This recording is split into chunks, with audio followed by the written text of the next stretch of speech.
اور وہ فقہ پر سٹینڈ نہیں لے سکتے.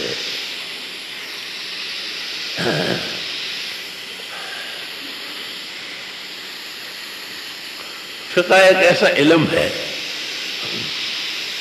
کہ ایک بزرگ گزرے ہیں عیسیٰ ابن ابان، اور بہت بڑے حنفی عالم ہیں. وہ حج کے لیے تشریف لے گئے تو مکہ مکرمہ میں پوری نمازیں پڑھ رہے تھے. ان کو کہا گیا کہ اب تو منا مزدلفہ اور عرفہ جانے والے ہیں، ایک جگہ استقرار نہیں ہے، لہذا آپ پوری نماز نہیں پڑھ سکتے. اپنی نماز جب پڑھیں گے تو 4 فرض 2 پڑھیں.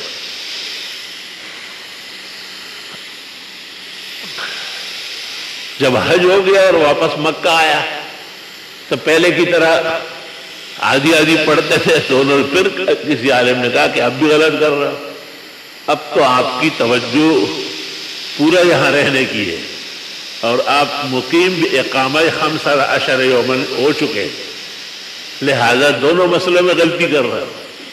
عیسیٰ ابن ابان کہتے ہیں وقعتنی خطیئتان فی مسئلۃ واحدہ فراجات کتب محمد ابن الحسن الشیبانی. اس کے بعد امام محمد کی کتابیں غور و خوض سے دیکھنا شروع کر دی. یہ کوئی آسان کام نہیں ہے. سوچے کپڑے پہننا ہو، اپنے اوپر استری پھرانا ہو، داڑھی اور وہ کنگھی کرنا، یہ تو بہت آسان ہے. لیکن کتاب کا مغز سمجھنا اور کتاب کو عوام کے مطابق بنانا اور کتاب کے مسئلے سے عوام کا بھلا کرنا، یہ انبیاء اور علماء امت کا منصب ہے. اس مقصد کے لیے قوم نے مدرسے قائم کیے، چھوٹے بڑے متوسط، اور وہاں بڑے علوم پڑھائے جاتے ہیں. اور ان علوم میں قسم قسم کے آراء آتی ہے، لیکن کتاب اور استاد بنیاد ہوتا ہے، اس سے خلاف نہیں کرنا ہوتا. تو یہ آدمی شرف اور استقامت کا طالب اور عالم مانا جائے گا. اور اگر یہ کتاب نہ دیکھے یا استاذ کی نہ سنے تو یہ ایک کانٹا ہے جو کلاس میں گھسا ہوا ہے. یہ غلط کار انسان ہے جو اچھے لوگوں کے لباس میں نظر آیا ہے. لباس خضر میں شیطان بھی پھرتے ہیں. تو میری گزارش یہ ہے کہ مسائل اور مسائل کے مطابق رہنا سہنا یہ بہت ضروری ہے.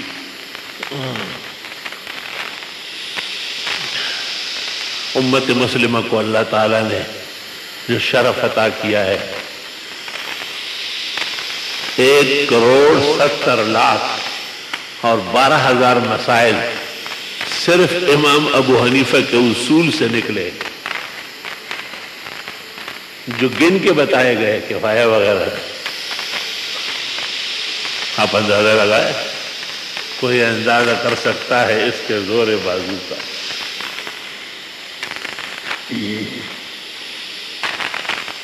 اور وہ جو امام شافعی رحمۃ اللہ علیہ اپنے شاگرد عزیز زمانے کے امام مجتہد امام احمد ابن حنبل کے ہاں مہمان ہوئے تھے. وہ آئے، ہمارے گھر خدا کی قدرت ہے، کبھی ہم ان کو کبھی اپنے گھر کو دیکھتے ہیں. امام احمد نے اپنی اہلیہ کو کہا جتنے کھانے ممکن ہو پکا لے آپ، کیونکہ میرے استاد بہت بڑے عالم ہیں اور کئی زندگی میں وہ ہمارے گھر مہمان ہیں. اسلام کی خوبیوں میں سے ہے کہ مہمان کا پورا اکرام کرے، ورنہ اس کی ایمان باللہ و آخرت میں کمی آ جائے گی.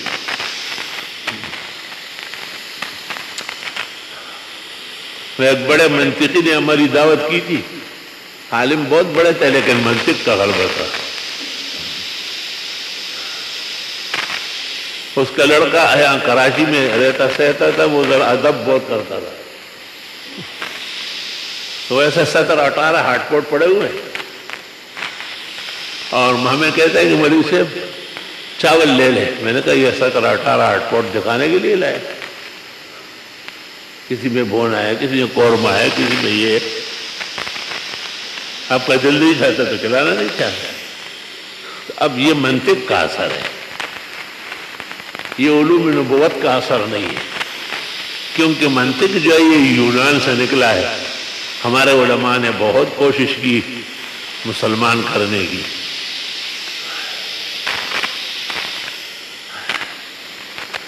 شاہ ولی اللہ محدث دہلوی کے جو والد ہیں شاہ عبد الرحیم صاحب، وہ یہ میر زائد ملا جلال جن کی منطق میں منتہی بڑی کتاب ہے، اور آگرہ کے مفتی اعظم بھی تھے، ان سے پڑھ رہے تھے سبق۔ ایک دن مرزا ملا جلال نے کہا، منطقین ہے، کہ مولوی عبد الرحیم بازار سے افطار کے لیے کباب لے آؤ۔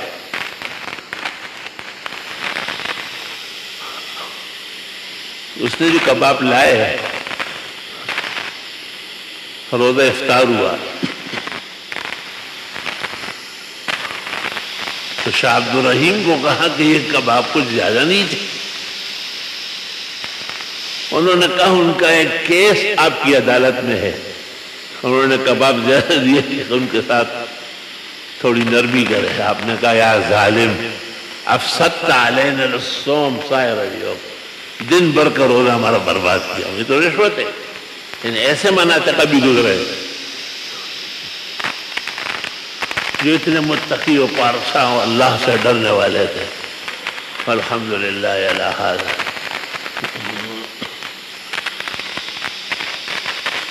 دنیا کے اندر مختلف چیزوں کا مختلف اثر ہوتا ہے۔ جیسے کوئی دکاندار ہوگا تو بڑا ناپ تول رکھے گا، کوئی کسان ہوگا تو وہ ذرے ذرے کا خیال رکھے گا، کوئی زرگر ہوگا تو الامہن والحفیظ، پہلے قسم زرگر ہے۔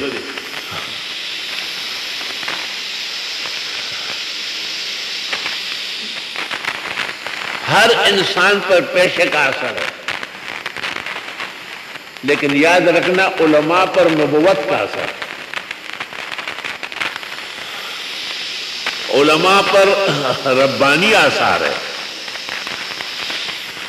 نماز وہ لوگوں کی پڑھاتے ہیں، درس وہ لوگوں کو دیتے ہیں، مساجد اور مدارس کی فکر وہ لوگوں کے لیے کرتے ہیں، کوئی شخصی مہارت تو نہیں ہوتی۔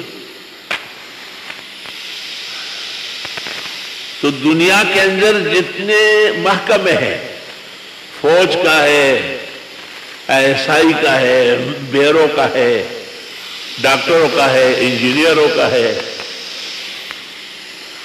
یہ بہت اچھا پڑھے، لیکن ان کو ڈگری جب تک امریکہ سے نہیں ملی ہو ان کی تنخواہ نہیں بڑھتی۔ دنیا میں واحد طبقہ ہے علماء جن کو اپنے صنعت پر اپنے استاد اور اپنے ادارے اور بورڈ کے علاوہ کسی کے دستخط کی ضرورت نہیں۔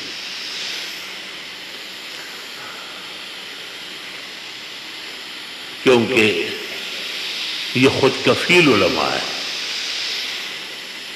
اور ہم جانتے ہیں کہ انہوں نے اسلام کی خدمت اور قدر کس سے شائن شان طریقے سے کی ہے۔ بہت ہی زیادہ محنت اور لگن کے ساتھ یہ لگے رہے۔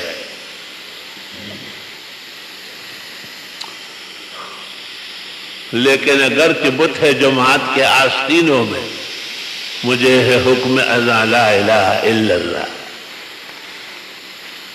مجال ہے کہ یہ اپنے عقیدے سے پیچھے ہٹے۔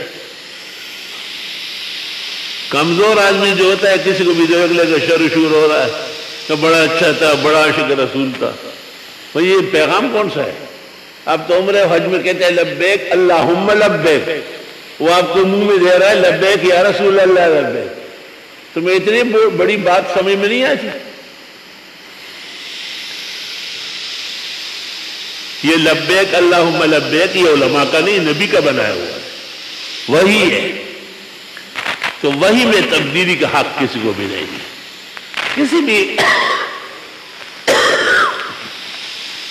ارادے سے کیا ہوگا، باعث افسوس ہے۔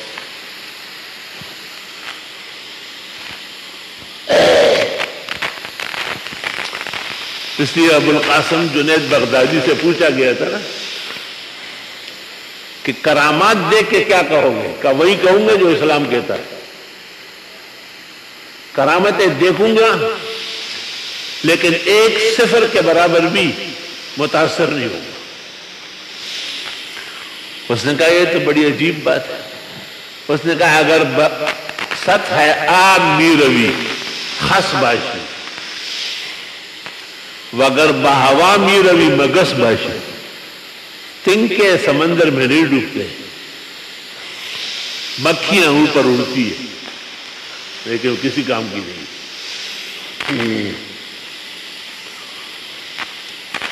انہی ابو القاسم جنید بغدادی شیخ الطائفہ سے پوچھا گیا تھا، وہ ایک شخص جو آیا وہ کافی ساتھ رہا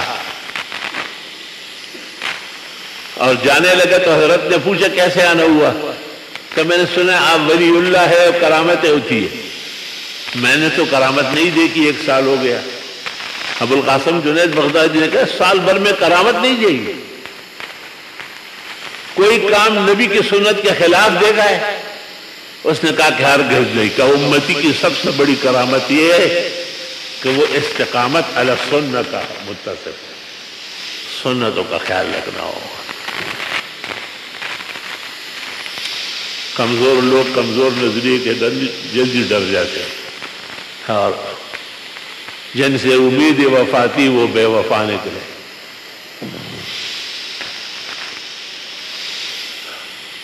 مطلب ہے اسلام حقائق اور صدائق کا مذہب ہے۔ اسلام میں عیسیٰ علیہ السلام کا مشہور ہے کہ وہ مردوں کو زندہ کرتے تھے، لیکن اس کو دیکھ کے ایک صحابی بھی عیسائی نہیں ہوا۔ موسیٰ علیہ السلام کی لاٹھی سے اژدہا بنتی تھی اور فرعونیوں کے بنائے ہوئے اژدہاؤں کو کھا جاتی تھی، لیکن ایک مسلمان بھی الحمدللہ اسلام ایمان چھوڑ کر یہودی نہیں ہوا۔ آیات بینات تو اللہ نے ہر رسول اور نبی کو صداقت کے لیے دی ہے۔ ما من نبی الا ومعه آیات کمن آمن بھی او کما قال بخاری میں ہے، ایک رسول اور نبی کی جتنی امت ہوتی ہے اتنی کرامتیں ہوتی ہیں۔ اب اس کو سمجھنے کے لیے آنکھیں چاہیے، دل چاہیے، شعور چاہیے کہ دیکھو پیغمبر بیان کرتے تھے تو ایک کمرے میں کرتے تھے نا، لیکن وہ آواز دور تک جاتی تھی، آپ کا معجزہ تھا۔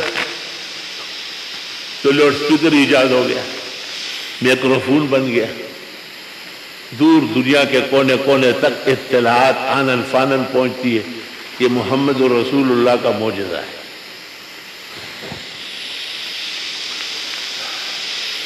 عیسیٰ علیہ السلام دم کرنے سے بچاتے تھے، اب سرجری ہوتی ہے، ڈرپ چڑھتے ہیں، بڑے بڑے اسپتال، بڑے بڑے انسٹیٹیوٹ،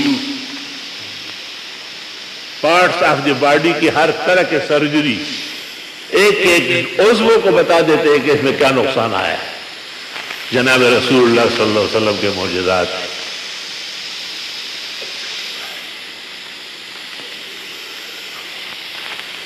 موسیٰ علیہ السلام کی لاٹھی سے اژدہا بنا اور فرعون کے جادوگروں کا جو گلا سڑا تھا وہ سارا ملیا میٹ کیا، اور محمد رسول اللہ صلی اللہ علیہ وسلم کا ہر امتی ہر بلا، ہر مصیبت، ہر شدت کے لیے تیار ہے،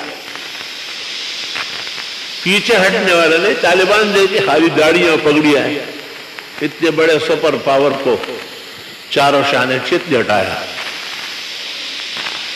ان کے پاس سوائے اللہ کے رحمت اور امداد کے اور کیا ہے؟ دنیا کا کوئی ملک نہیں جو پورا ان کے ساتھ ہو.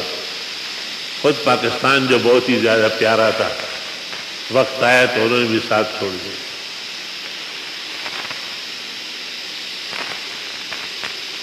اس طرح ہر شخص کرتا رہے، دیر سے آئے اور اپنی بچی کو یا بچے کو ساتھ لاتا رہے.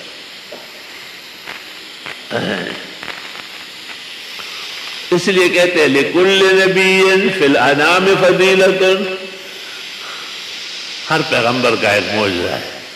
وَجُمْلَتُهَا مَجْمُوعَةٌ لِمُحَمَّدِهِ، اور سارے ملا کر محمد صلی اللہ علیہ وسلم کو دیے گئے، کیونکہ آپ کی امت کب تک ہے؟ آخرت کے آخری دن تک.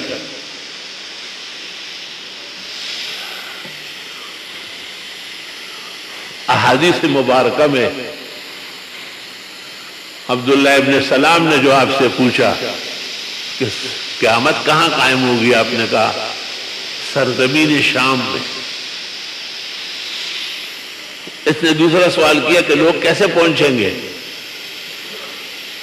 کَأَنَّارُ تَحْشُرُ النَّاسِ، بخاری، آگ پہنچائے گی. یبیتُ مَعَهُمْ وَیَقِیلُ مَعَهُمْ، ساتھ ساتھ رہے گی.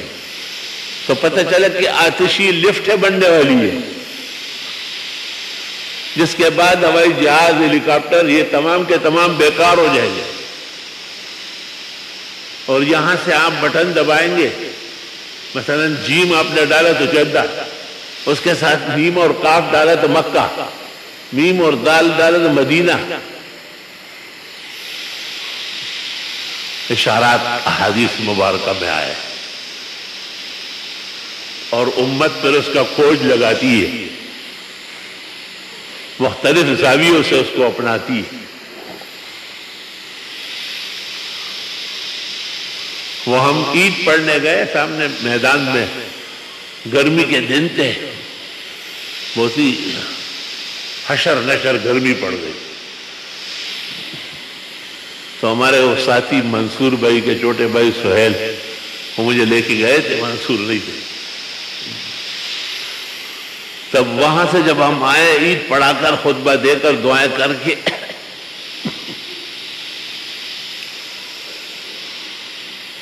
تو دفتر سے داخل ہوئے.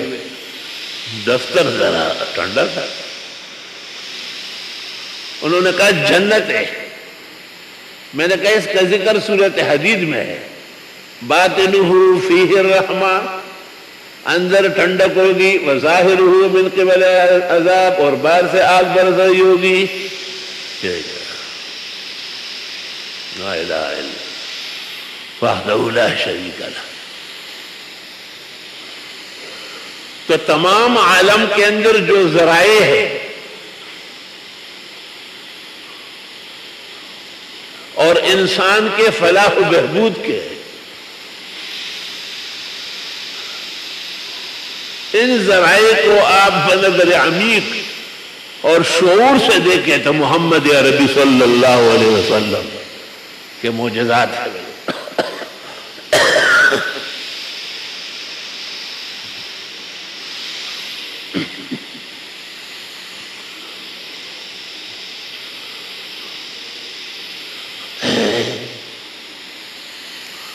آپ نے حدیث میں کہا ہے کہ مکہ و مدینہ کے درمیان سرسبز زمین ہوگی اور بے انتہا پانی ہوگا، لیکن تم میں یقین کی کمی ہوگی. دیکھو، میں تمہارے بارے میں نہیں ڈرتا ہوں کہ تم دنیا سے مر جاؤ گے بھوک سے یا شرک کر کے مر جاؤ گے، بلکہ ڈرتا ہوں کہ دنیا اتنی مل جائے گی کہ سنبھال نہیں سکو گے. اور دنیا جب حد سے بڑھتی ہے تو آدمی کو سرکشی دلاتی ہے، اس کا مزاج تبدیل ہو جاتا ہے. اگر اس کا مزاج بددستور بہتر ہو تو یہ تو حکومت سلیمانی اور دولت سکندر ذوالقرنین.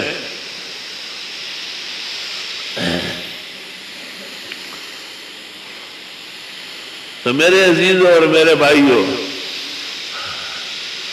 جس طرح محمد عربی صلی اللہ علیہ وسلم کے معجزات انگنت ہیں، صوفیاء تو کہتے ہیں ہر گیائے کے بر زمین رویت وحدہ لا شریک می گویت، ہر پتا اور ہر ہرا گھاس جو زمین سے اٹھتی ہے اللہ کی عظمت، وحدت اور پیغمبر کی صدق کا اعلان کرتی ہے۔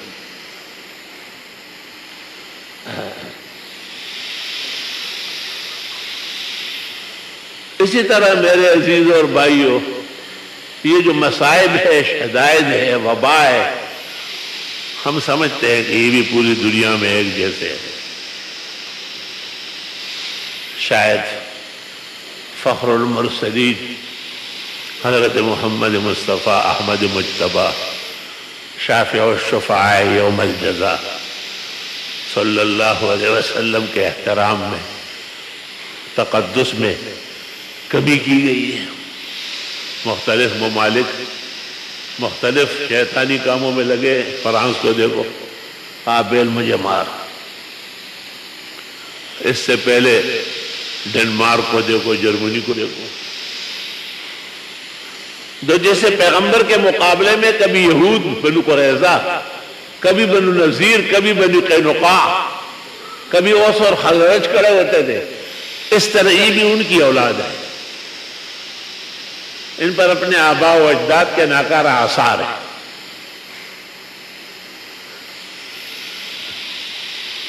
توبہ خدائے توبہ۔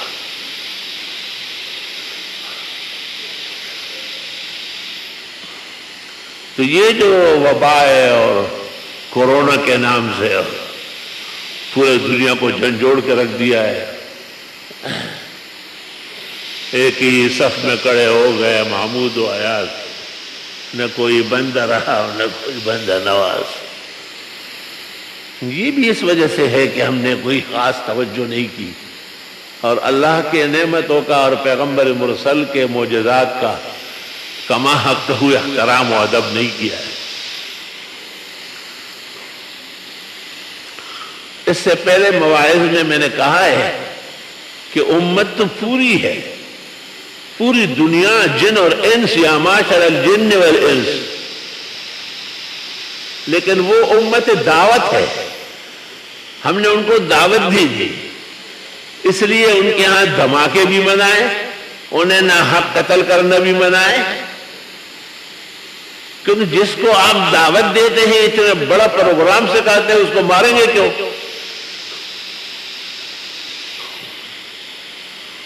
تو غیر مسلم ممالک جو کئی قسم کی خود سریاں خود چڑیاں کر رہے ہیں، اسلام کی تبلیغ اور دعوت اللہ کے حکمت کے تحت وہ دنیا میں زندہ رہ سکتے ہیں۔ شاید کہ اللہ ان میں بہتر لوگ پیدا فرمائے۔ یہی جواب آپ نے طائف والوں کے بارے میں دیا۔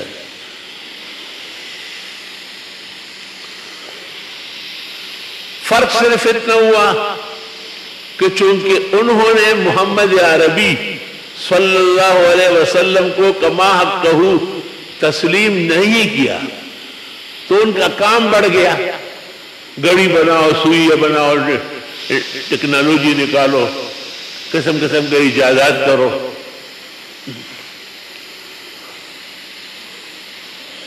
اور جنہوں نے کلمہ پڑھا اور صدق اور سچائی کے ساتھ محمد الرسول اللہ صلی اللہ علیہ وسلم کے حلقہ میمون میں اور آپ کے لواء الحمد کے نیچے اور آپ کے مصطفی چھاؤ کے نیچے آ گئے، ان کا کام مختصر ہو گیا۔ نمازیں پڑھو، روزے رکھو، زکوٰۃ صحیح طرح دو، رمضان کے روزے رکھو، حج کرو، جھوٹ مت بولو، بے وفائی نہ کرو، عہد شکنی نہیں کرو، سب و شتم نہ کرو، جو اچھائیاں ہیں وہ کرو اور جو برائیاں ہیں وہ مت کرو۔ ان تمام اعمال کو مختصر کر کے مومن مسلم کو دیا گیا۔ مومن مسلم یہ نہ سمجھے کہ ہم نے تو کچھ بھی نہیں کیا، ہم نے بہت کچھ کیا، ہم آخرت کے لیے تیار بیٹھے، ہم جنت الفردوس کے اہل و اصل ہیں، اور ان کے لیے دعا گو ہیں کہ اللہ تعالیٰ انہیں بھی دنیا کے ان کبیڑوں میں اور بکیڑوں میں صحیح صورتحال کا شعور دینا نصیب فرمائے۔ تو میرے عزیزوں اور بھائیوں، تکالیف تو بہت زیادہ ہے، بڑے بڑے حضرات اسپتالوں میں ہیں، اور جو نہیں ہیں ان کا بھی کچھ پتہ نہیں چلتا، کسراب وقوف نیس کے انجام کاری چیز۔ لیکن اللہ سے خیر مانگی جائے اور اللہ سبحانہ و تعالیٰ سے ہم وقت دعائیں کی جائے۔ وَلِلدَّعْوَاتِ تَأْثِيرٌ بَلِيغٌ وَقَدْ يَنْفِيهِ أَصْحَابُ الضَّلَالِ، دعاؤں کا اثر یقینی ہے، نہ ماننے والے پرلے درجے کے گمراہ ہیں، تقدیر بدلتی ہے دعاؤں کے اثر سے۔ اولیاء را ہست قوت از الہ، تیر جستہ باز گردن ذرا، اللہ کے پاک لوگوں کو اللہ نے پاکی کی برکت سے بہت طاقت توانائی عطا فرمائی ہے، تو اس کو ضائع نہ کیا جائے اور اس کو اپنے پاس رکھا جائے۔ اور دنیا کی تکلیفیں ہیں، بیماریاں ہیں، تو گزر جائے گی، آخرت کے اندر انشاءاللہ ایمان کی سلامتی اور ایمان کا جو اصل قوت ہے، مومن کی نجات اور اس کا دخول جنت، اللہ تعالیٰ اس کو آسان سے نصیب کر دے گا۔ وآخر دعوانا الحمد۔